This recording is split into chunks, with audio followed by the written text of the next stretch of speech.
So is social media just the French royal court, but with better Wi-Fi? A network isn't something you just have anymore. It's something you show. It's something you display. And there was just like this long orgy of validation in the comment section, because that's how status has always worked. Centuries ago, you showed it by where like your proximity to the king. And today you show it by being seen with the right people in your Instagram feed. When does the friendship become a friendship? And when does it quietly become a strategy?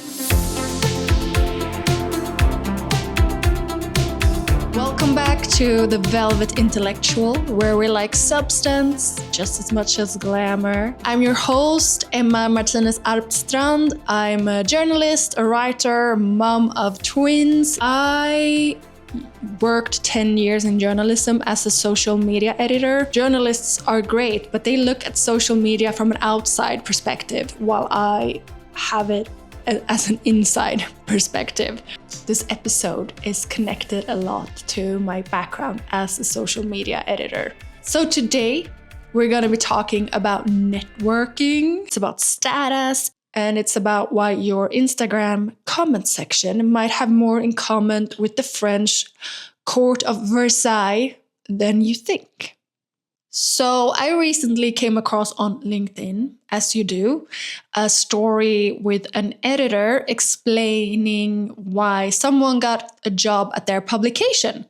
And one of the reasons were their network. And I got stuck on that word. Not because networks don't matter, they matter a lot, and we all have them. People recommend people they trust. I mean, that's just how the world works, and that's just how it always have been. But something feels different now.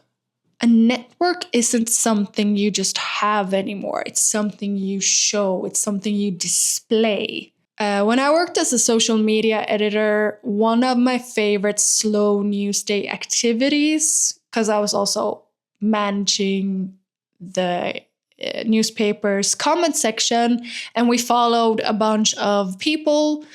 And one of my spare fun time things to do was to go through what other Swedish and world, but mostly Swedish, social media and culture and media personalities. And there was just like this long orgy of validation in the comment section. Everyone just commenting on each other's posts and commenting on that one's post and then that one's post. Heart emoji, genius, fire emoji, woo, clapping hands. That's so important. It felt absurd. It felt like, Jesus Christ, do any one of these people actually mean?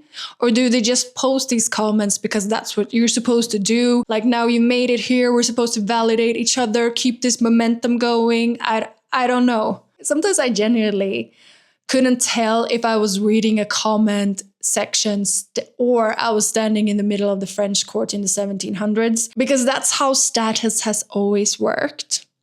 Centuries ago, you showed it by where like your proximity to the king. And today you show it by being seen with the right people in your Instagram feed and who you can tag and who tags you. Like, the power corridors have changed, but the choreography is very much identical. And this have been studied in great detail by Norbert Elias in his book Court Societies. Elias argued that under the French Louis XIV, proximity to the king became the single most valuable measure of status that mattered, and that replaced like older markers like age or your family lineage or how much land you owned. And Louis knew exactly what he was doing, who got to watch him wake up, who took a walk with him in the garden, who got to be there when he went to bed. That was all like tools of control. Elias called this a gilded cage. Nobles were trapped in a status game they couldn't control or they couldn't opt out of.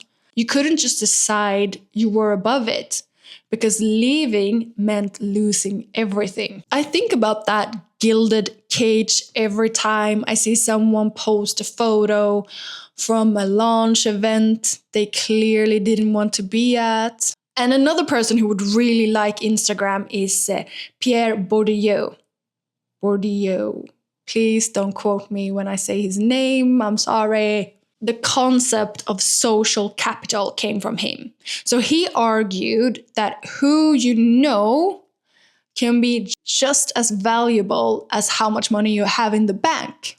And that was true back then, and it's very much true right now. The difference is that social media has made this capital very visible. I mean, it's used to be something maybe you quietly had, like who know really who you were talking on the phone with or who you met up with dinner, but now you post it and everyone knows. So now this is something you can actively perform. So relationships aren't just relationships anymore. Maybe they never have been, but now they're also content. And yeah, just for the record, I want to put in a personal story here. If I'm honest, there is a sting of envy in me. While other people in my industry went to like industry mixers and mingles and shaking hand and collecting contacts, I was having children. And while other people were building networks, I was building with Lego blocks. We sacrifice something for something else, and nobody gets to do it all. And that's just life. I mean, it hurts to say this, is very vulnerable. But watching someone else feed full of like dinner parties and book launches, I wonder what my own version of that life would have looked like if I had made other choices at 28. I'm very grateful for the family I have. But I can't stop wondering also something else beneath this envy. Because what does a network actually say if you're good at your job or at a job? And even more so, does that network say that you have reliable friends that you can call on and that actually value you? And would people show up on a Sunday morning to help you carry the couch 3 flights of stairs when you're moving? Or is it just people that put clap emojis on your latest post? Are they the same people at all? Because in my experience, they rarely are. The people who show up don't usually post about showing up. So this is where it really starts to itch for me. When does the friendship become a friendship?